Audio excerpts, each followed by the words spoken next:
Hello, people. So, in a slightly ironic twist of fate, yesterday my video was devoted to outlining the rationale that I've had bubbling around in my head for why the 2020 election is less important than the catastrophizing hysterics often paint it to be, and this comes from every conceivable end of the political spectrum. Little did I know that within a few hours, Ruth Bader Ginsburg will have died at age 87. And I don't know about you, but my first reaction to this news was, oh God, here we go. Because notwithstanding how wrought with hysterics American politics tends to be, especially so in the last 4 years, a fever pitch inevitably seems to get reached when there is a Supreme Court vacancy.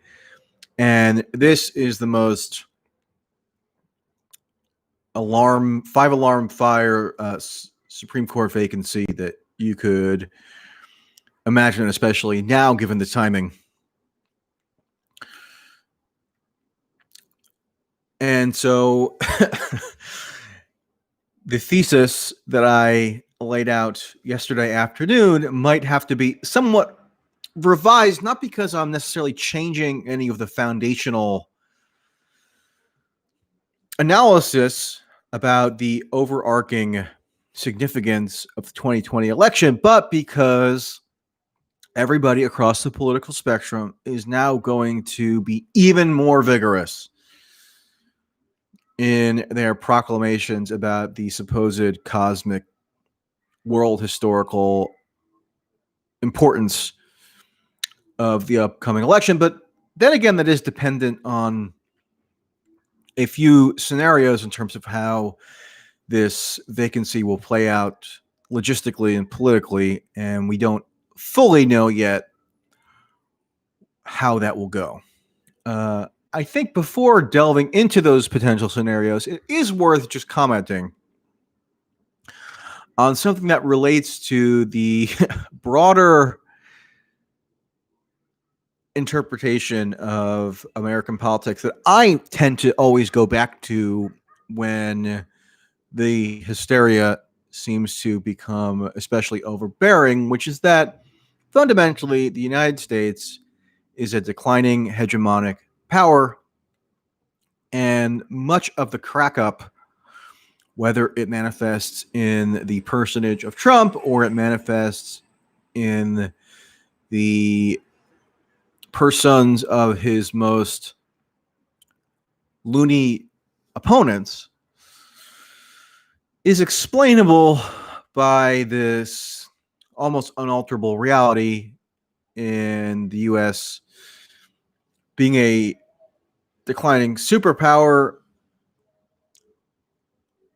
which gives rise to the incessant manias on a deeper, almost theoretical level that most of the people who are participants in the spectacle are themselves probably aware of. But nonetheless, they are all driven in some fashion by these larger forces. And why do I bring that up? Because think about the reasons for the unbelievable onslaught of histrionic, sputtering reactions to the death of Ruth Bader Ginsburg. This was an 87-year-old cancer patient who was undoubtedly very much accomplished throughout her life. But we ended up in a situation where every, 2 months or so, you get a health update on this woman, and everybody would hold their collective breath because she could die at any moment and send the entire U.S. political system into a tailspin. Does it seem like an indicator of a fundamentally healthy democratic order that our fortunes apparently hinge so closely on the health status of an 87-year-old cancer patient? Or could it be that we've entered into this new state of gerontocracy slash juristocracy, which is a term that if you follow some of the academic literature, you might be familiar with, but the juristocracy is this sort of neologism that was coined. I don't know when exactly, but you hear it discussed now and then. And it refers to a political system where unelected judges and justices play such an outsized role in just the self-conception of American politics. And I think you saw that really brought to the fore, in particular, with this cultural icon cheerleading that Ruth Bader Ginsburg received later in life. Oh, sorry. Where they turn into rock stars. I mean, there was some of this also definitely with Antonin Scalia. I think in fact, the celebrity status that Antonin Scalia received created a reaction where elite liberals in the legal slash media slash academic community felt they needed their own champion. And so they elevated Ruth Bader Ginsburg to this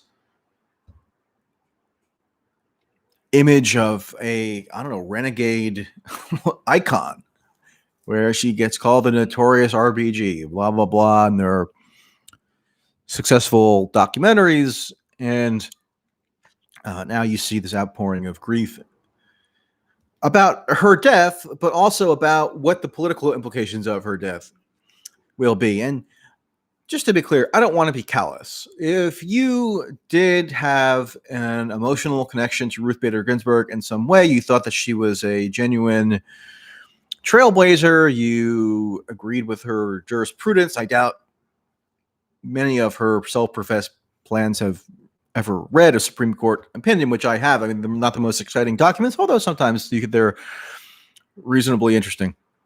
But nonetheless, I mean, it's natural to experience bereavement if somebody that you hold in high esteem has died.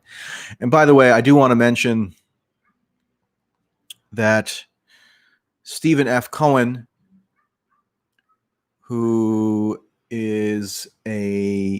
was sadly a preeminent historian of the Soviet Union and Russia. And if you followed me over the years, especially the last 4 years, I've had him on my various video programs. He sadly died also yesterday at age 81.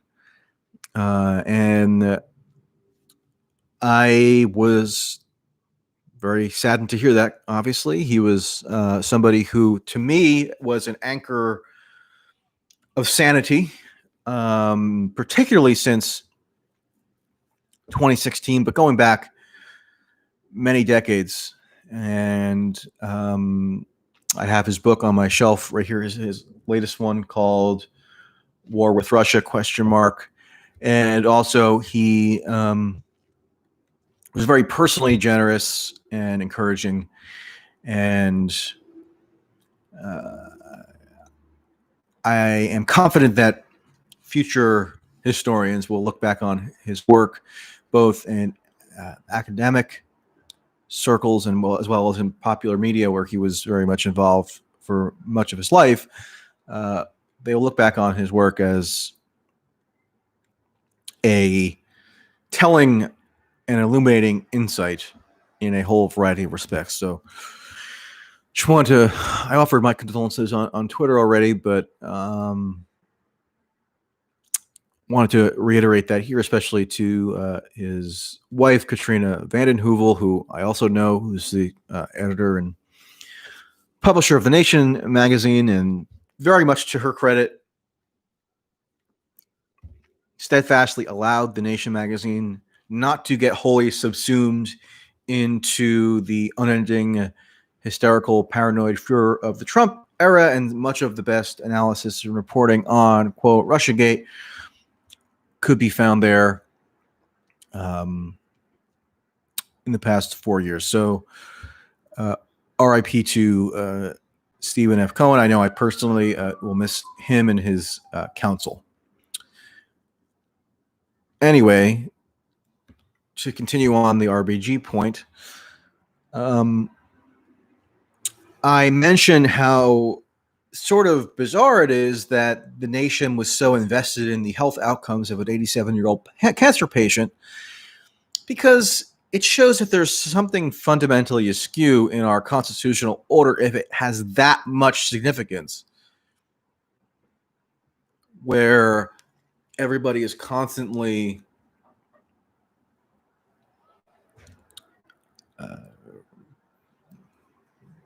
riven with these fears and anxieties relating to somebody in her physical condition. And to me, it's, I'm sorry, a marker of a declining imperial state. And it goes back to,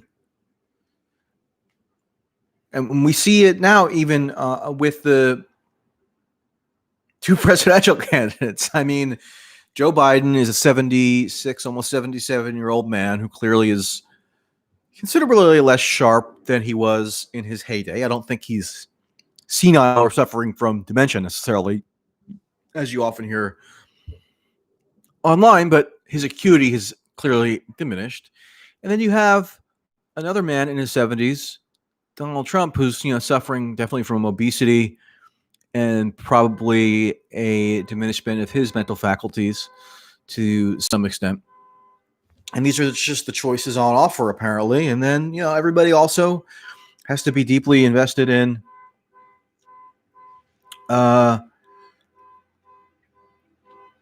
Ruth Bader Ginsburg, an 87-year-old woman who has had constant health problems over the past 10 years or so. Somebody corrects me saying that Biden is 77, almost 78. Yeah, I think that's right. My mistake. So that's what really comes to mind for me when I now see everybody sobbing and mourning Ruth Bader Ginsburg. Is it normal to sob, or at least to be emotionally anguished when somebody who you respect and admire dies? Yeah. But that it has such an outsized role now in the generational fortunes of the American political system, I think should give some people pause.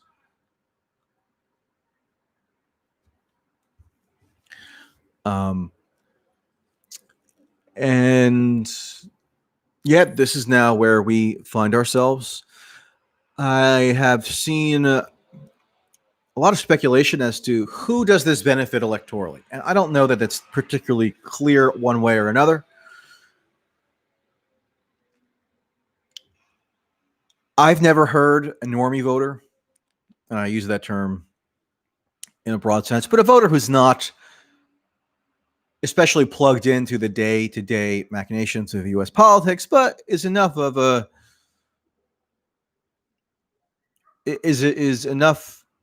citizen, let's say, that they would tune in to follow, the late stages of a presidential election and probably vote. I've never heard any of them proactively mention to me the Supreme Court. I think the composition of the Supreme Court is something that is followed extremely closely by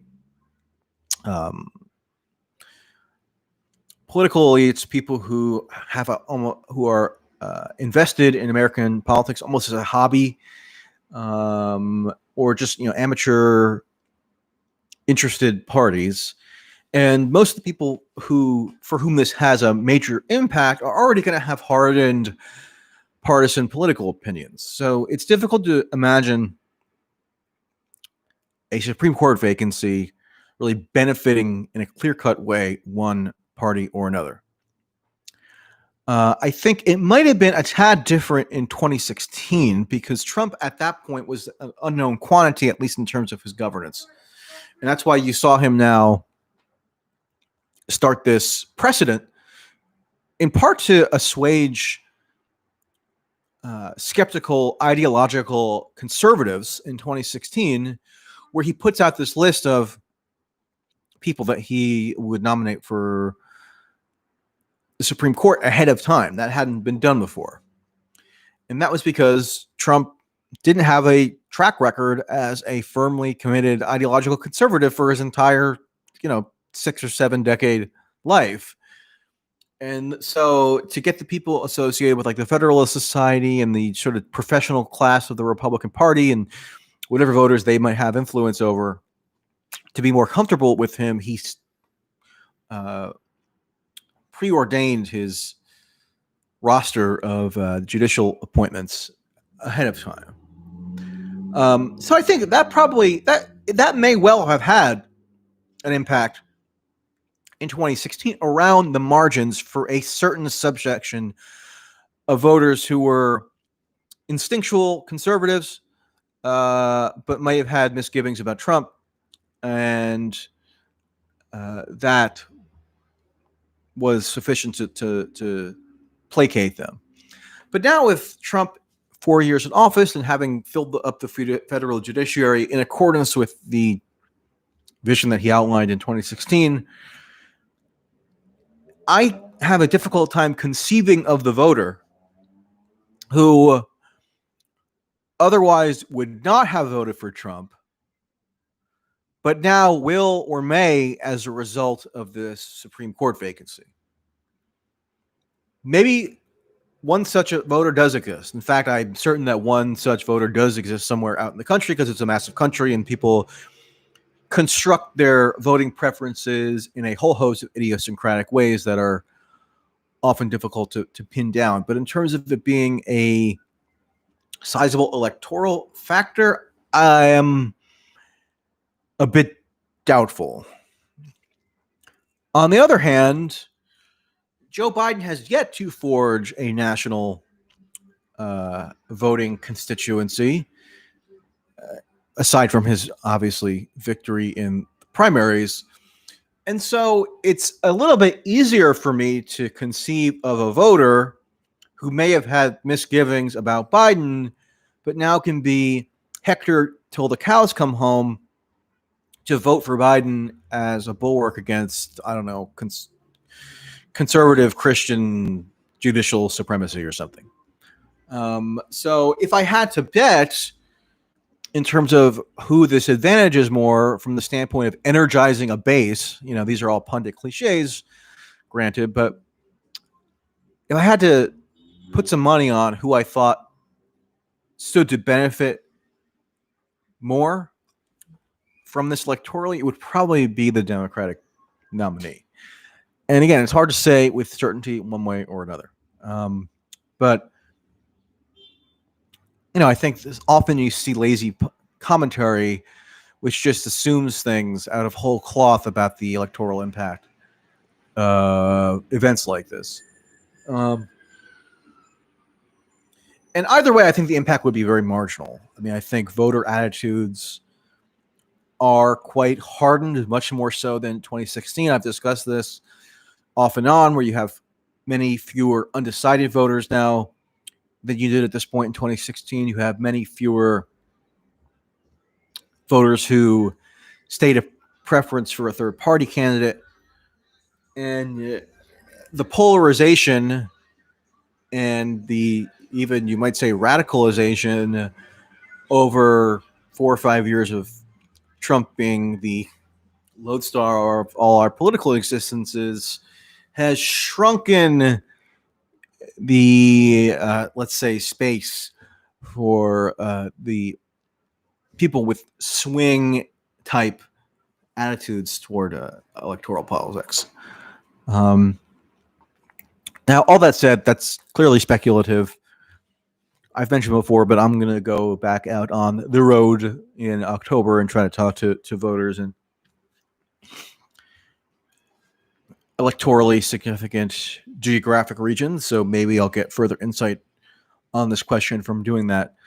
But what's the practical impact of this? Well, I mean, I'm not the first to say this, but Mitch McConnell's entire career is predicated on him exerting whatever raw political muscle he has at his disposal to get a Supreme Court justice through whatever the cost, whenever the opportunity may arise. So that is what he is going to do. There is no doubt about it. And is it possible that you'll have Mitt Romney and Lisa Murkowski and Susan Collins throwing a monkey wrench into those plans? Possible, but Mitch McConnell, his entire life leads up to this moment. So under no circumstances will he go quietly and allow this opportunity to escape him. Now, let's say, and there are a number of scenarios, people have suggested that maybe they could confirm a Supreme Court justice replacement in the lame duck session. Let's say Biden wins. Trump is still obviously in office for another 2.5 months or so. I guess it's 3 months, actually.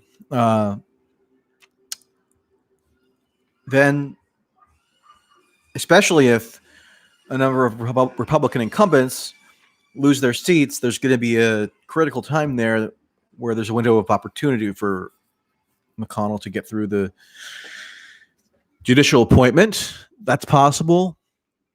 What effect would that have on the election?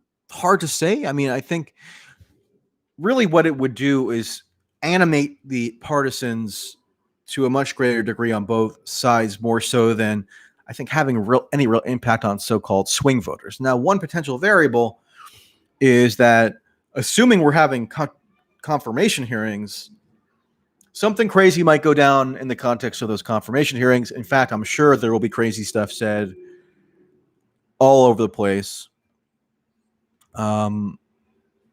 It's probably likely that Trump nominates a woman, so I doubt you're going to have a Me Too scandal breakout unless something truly bizarre is involved there.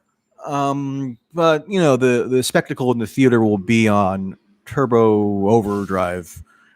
And so who's to say what the voter impressions of those events could theoretically be?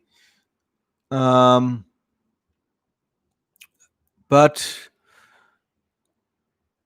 yeah, expect a whole lot of hectoring and berating on both the Republican and Democratic sides, using the specter of the Supreme Court to demand that everybody fall in line and revert to their loyal partisan posturing, which is essentially what's done every year, regardless, or every election cycle, regardless with the Supreme Court. It's always a battering ram that you can use to enforce conformity. The Republicans, I think, did that fairly successfully, given the heterodox, relatively speaking, nature of Trump, to get the more ideological conservatives wary of Trump in line. And the Democrats will do some version of that this time. And what you'll get is a nonstop deluge of partisan hysterics. But yeah, I would say be skeptical of any easy, overconfident pronouncements as to the political impact of this. Difficult to say. I said that I would lean in the direction of it potentially benefiting the Democratic nominee here more than the Republican nominee, but I don't know. Those are just intuitions. But nonetheless, it's going to get wild. And when things reach a fever pitch of just wild mania, it's always possible that something unexpected could happen. So those are my thoughts. Thank you for tuning in. Gonna scan these super chats here. Paul asks, as the empire declines, where do you see the West moving forward? The nepotism has left the elite as incompetent. Well, that's a big question. You could write probably a multi-volume treatise on that question. I think it's almost impossible for me to summarize my thoughts on that in one relatively succinct answer. But I think you will see the seams of the collective American ethos continue to drift apart. Trump obviously has hastened much of that in addition to his hysterical opposition. And I think you'll see that trend continuing in fits and starts. And I know that might not be a satisfying answer because, the receding of American hegemonic power doesn't mean that America will cease to exist anytime soon. It just means that its status globally will change to a status maybe that it had before the world wars, so the 20th century. So, but the issue is, as you mentioned, or which you maybe allude to, is that there are so many elites who have such a professional or personal investment in maintaining the hegemonic status of the United States that they're not going to go down without a battle, and they're going to have inter-elite feuding and warfare. And what I think is most to be expected is instantiations of that dynamic more so than some kind of final cessation to the American project.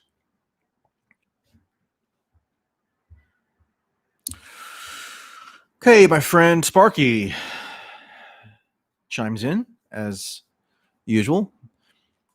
Since his fellow senators on both sides of the aisle dislike him personally, if Ted Cruz is nominated, the Senate may confirm Ted to get rid of him. Interesting theory. I know that Ted Cruz was definitely disliked 5 years ago when he ran for president. I'm wondering now if there's been any change of heart, where now he hasn't really been up to the same kind of theatrics that he was when he first entered the Senate, like when he almost single-handedly produced a government shutdown in 2013. So maybe the opinions of Ted have softened somewhat, but I'm sure he'll be asked if he's interested in a Supreme Court appointment. I know he was on Trump's list, but that might have just been a political gesture. In fact, it almost certainly was. Sparky adds, Tom Cotton's Roe versus Wade comments last week will make liberals more accepting of Amy Barrett's nomination, lest it have been Cotton. Not so sure about that. I think pretty much anybody that Trump appoints is going to precipitate existential political warfare. Doesn't even matter who. I mean, Obama nominated Merrick Garland in 2016, and the Republicans just pulled out all the stops to impede that. And Merrick Garland was, relatively speaking, a centrist in terms of judicial philosophy. And that's an oversimplification. You could find examples where that wouldn't be the right description, but he wasn't an ideologically adventurous choice. And speaking of Merrick Garland, you're going to have that precedent invoked constantly. I've already seen Republicans try to wiggle their way out of being tied to that president by saying that it was really about blocking a Supreme Court nominee or taking no action on it anyway when the Senate is controlled by the party opposite to the president, so therefore it's not applicable. Whatever. It's all about raw power, and then you sort of fill in the procedural rationalizations from there. So it's almost irrelevant, and that recognition is going to inform the tenor of the partisan warfare that arises from this current set of circumstances.